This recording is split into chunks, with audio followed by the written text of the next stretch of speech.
Selling your home? The home inspection can make or break your deal.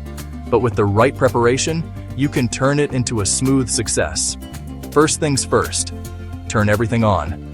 Make sure your water, electricity, and gas are running. The inspector needs to test your home systems, from HVAC to plumbing. And if anything's off, it could raise questions. Next, clear the way. Inspectors need easy access to your attic, basement, and crawl spaces. Don't forget to move boxes away from your water heater, electrical panel, and furnace. A clear path says, I take care of my home. Fix the little things. A burnt-out bulb might look like a wiring issue.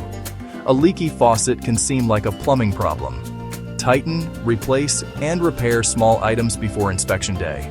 It's worth it. Test your systems and alarms.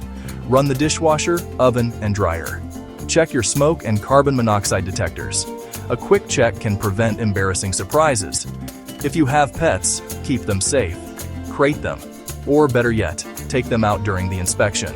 It keeps everyone comfortable. And don't forget your personal items. Store medications, valuables, and private documents somewhere secure, out of sight, out of mind. Finally, be flexible. Inspections can take longer than expected, depending on the home's size and systems. If possible, give the inspector space to focus and finish their work. Preparing ahead doesn't just make the inspection go smoothly, it sends a clear message. Your home has been loved and well cared for. And that's something every buyer wants to see.